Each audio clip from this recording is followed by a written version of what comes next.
Our lease is coming up next October will be our last month at our current location. We've got a couple of potential places, working with the guys, potential purchase. So when you say potential purchasing, you potentially purchasing a location? Correct. Okay. The financial situation of that move, is that is it the same size building for the same rate, or will you be paying more than you are currently paying now? What would that look like? Ideally with a purchase, it would be as much of an increase. One thing I'm going to highly suggest, and I do this to everybody when they talk about purchasing, a lot of people do the math and they get their loan doc information and they see that with a loan and I purchase this, my mortgage would be the same, maybe even a little bit less than my current rent. I want you to realize if you are going to purchase something, don't do it for cheap rent. Charge yourself more in rent. The second you purchase something, the amount of expenses that you will encounter, if you own your own home, it's not even in the same ballpark of owning your own home. It's all these little things.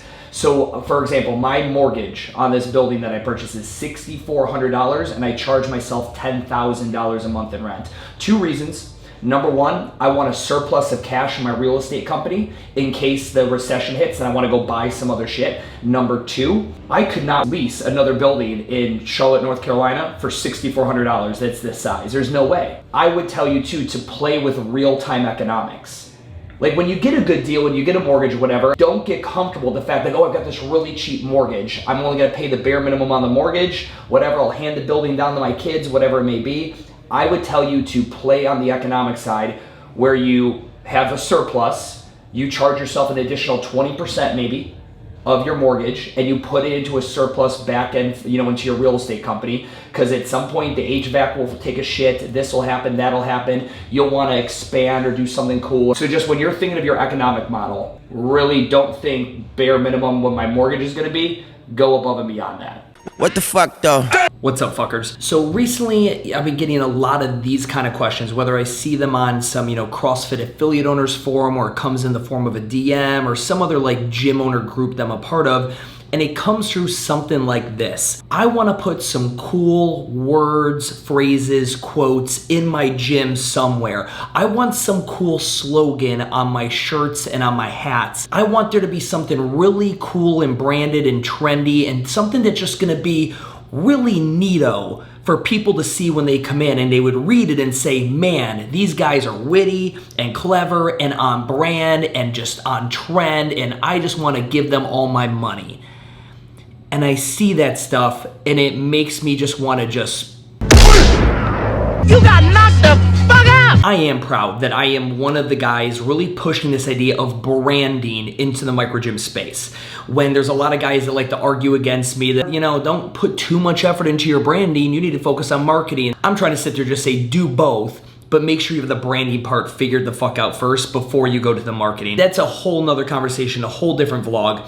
But I want to make sure you understand exactly what it is you're looking for. What you are doing is you are seeing micro gyms and businesses who that when you see them digitally or in person, or you experience their product, or you taste their coffee, or you take their workout class, you just, you get it, you feel it. It makes you feel some kind of way. That, my friends, is branding. And you're not gonna be able to ask a group of fucking strangers, Google it, get your thesaurus out, and start looking up just words and phrases that magically are gonna make people feel that kind of way. There's a great book that I've been referencing and recommending to my Micro Gym University students, the clients that I work with, and it's called The Brand Gap by Marty Neuermeyer, whatever the fuck. Anyway, it's a really good book, and I'm not one for reading, but this is a book I'd read. Go check it out and you'll see why. Very short form, very, very skim, reader friendly. And in there he talks about the difference between what people think a brand is and what a brand actually is. First, a brand is not a logo, it is not an identity, and it is not a product or service. A brand is a person's gut reaction to a product or service or company or organization. Let me reiterate that. A person's gut feeling. And it's a person because brands are defined by people, not by the organizations that represent the brand. We don't create branding. Our customers and prospects create the branding. And it's a gut feeling Because we're emotional creatures. We're intuitive with how we feel things. You know what it's like when you walk in somewhere and you're just like, this place is a little sketch, or fuck, I don't know, it's kind of gross in here, kind of muff, like, I don't know, this doesn't make sense to me. That is why it is a gut feeling, because you cannot explain it. It just hits you right here in the feels, and it either makes sense to you or it doesn't. To summarize it, your brand is not what you say it is. All those words and cool phrases and manifesto walls that you fucks want to put together, it's what the customer, the prospect, says it is. That is why I put so much effort into making this content for you guys, to push the idea of bringing your brand to life within your gym, not only in person, but digitally as well. And I like to think that I live by that. We do it here at Urban Movement. Whether it's all the canvas and frame photographs adorning the walls and bathrooms inside of my building, where we do our outdoor Urban Movement photo shoots, where we hashtag sweat local. Maybe it's little bits of branding that you see on the front mat when you walk in, or on the plyo boxes. Maybe it's the custom placards we had made for the bathrooms. Maybe it's the attention to detail that we put to our retail, making things that we know our clients are gonna wanna buy, that looks cool, that draws their eye to our retail when we release a new drop. Maybe it's the custom shampoos and shit we're making. I mean, literally, I'm sitting here and spending my days picking out different fucking bottles. Which one of these bottles do I like better? This is what I'm doing with my days. I'm like, do I like this bottle? Do I like this bottle? I hate this bottle. I like this bottle. So like, we're coming up and we're using these, custom designed white labeled shampoos and conditioners and body washes, so that I can even further the touch points in my brand to when they're naked in my fucking showers and they're making themselves smell good after a workout. Where are we bringing our brand to life within the business? Do you have a manifesto wall where you go ahead and you have all the different things that embody your core values and your core focus? Not just some random fucking collection of goddamn words you found when you searched on Pinterest and you want things that fucking, persevere and inspire people and all the cliche bullshit that you could see fucking sewn onto a fucking pillow and bought at Target. Not that bullshit. Things that actually mean things to your company. They came from a place that wasn't, ooh, I want people to like that. It came from a place of, that's who we are.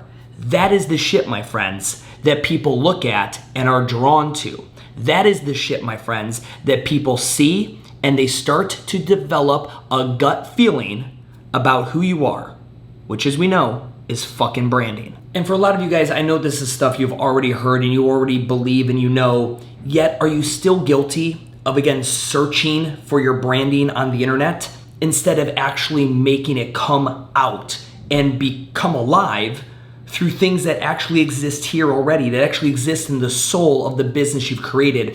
And I think a lot of us, we don't spend enough time examining the soul of the business we've created. Who is that person, aka core values, right? Why does that person, the business, exist? That's what we call core focus.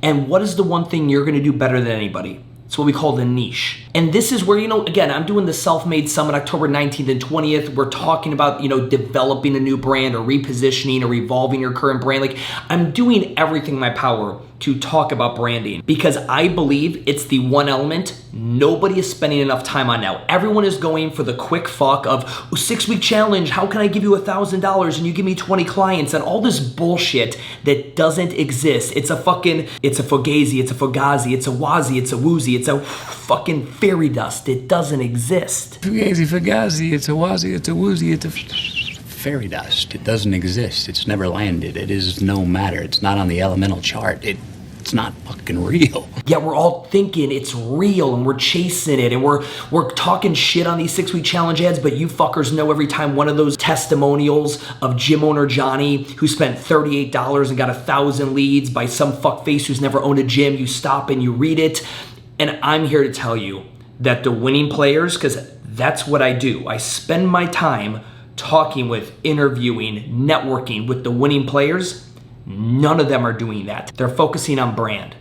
And that's not just in this industry, it's in every fucking industry. Apple doesn't have a fucking challenge and a landing page for you to put your name, email, and phone number in. It's just not how business is done. It's how some fuckface who got on Russell Brunson's dick during the ClickFunnels, apocalypse is found a way to take your money. And I'll be the first to fucking say, marketing works, Facebook ads work, ClickFunnels works, landing pages work. They all work. But they are one tiny fucking tool that without branding, in my opinion, is gonna leave you all broke, disappointed, regretful, and unfortunately, probably a lot of you out of fucking business. Now, the goal is not to do another 6-week challenge fucking video. That I've done enough of those. But I did just want to take a second because I'm seeing a lot of questions come through on the branding thing.